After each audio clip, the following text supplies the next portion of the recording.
d'intervention. Merci, Mme la Présidente. Merci beaucoup. Alors, je cède maintenant la parole à Mme la députée de Bourassa-Sauvé pour 17 minutes. Merci, Madame la Présidente. Donc, Monsieur le ministre, donc on revient aux choses un petit peu plus sérieuses. Déficit de maintien d'actifs. Dans notre demande donc, de renseignements particuliers, dans le cadre de cette étude de crédit budgétaire, on a demandé d'avoir la ventilation par centre de service scolaire de l'état du parc immobilier du déficit de maintien des actifs pour l'année 2025-2026. L'an dernier, donc, ce qu'on constate, c'est que 44 des bâtiments étaient jugés en bon état. Cette année, curieusement, donc c'est 47 des bâtiments qui sont jugés en bon état.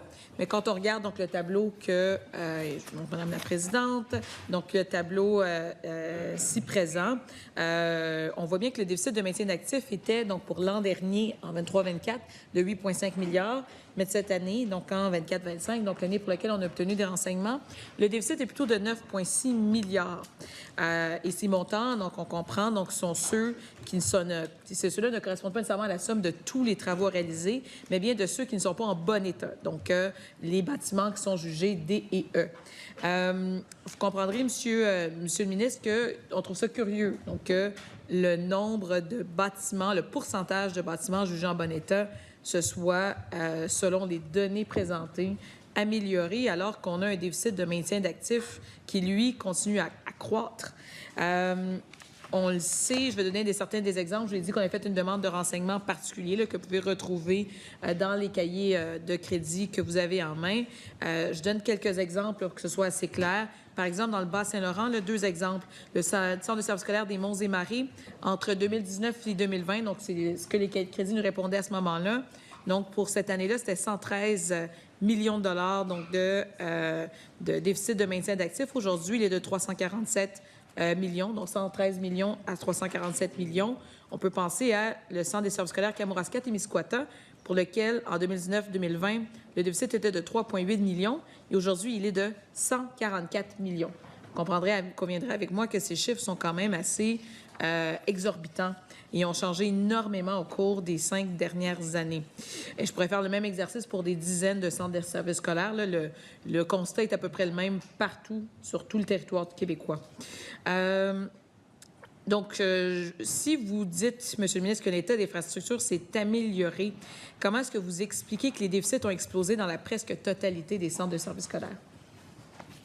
Bien, d'abord, Madame la Présidente, je pense que c'est important de dire, de rappeler que lorsque nous sommes arrivés aux affaires, le parc scolaire souffrait d'un terrible sous-investissement.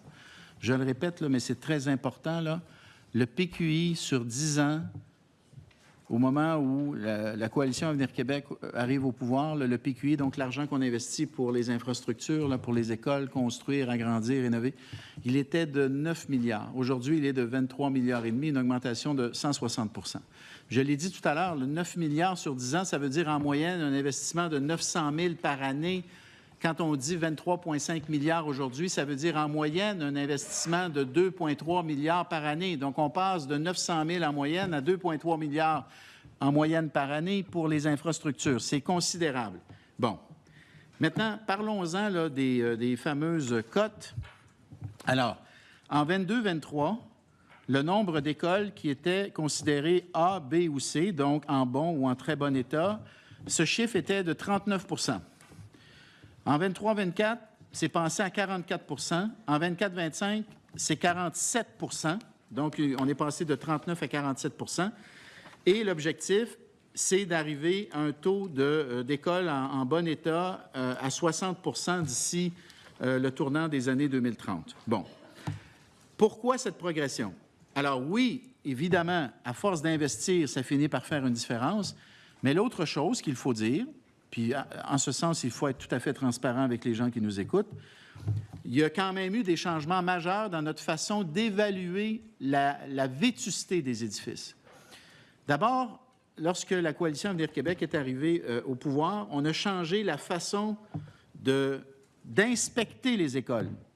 Le régime d'inspection des écoles était mauvais. On va le dire comme ça, là. Absolument pas... il n'avait absolument pas la précision voulue pour bien évaluer le taux de vétusté. Et donc, on a changé la façon d'inspecter pour s'assurer d'avoir une méthode d'inspection beaucoup plus rigoureuse, beaucoup plus complète, beaucoup plus juste de l'état réel du bâtiment. Ça, c'est la première chose. La deuxième chose qui a été faite, c'est qu'on s'est donné une méthode pour calculer le taux de remplacement qui reflète beaucoup mieux la réalité de l'état réel du bâtiment.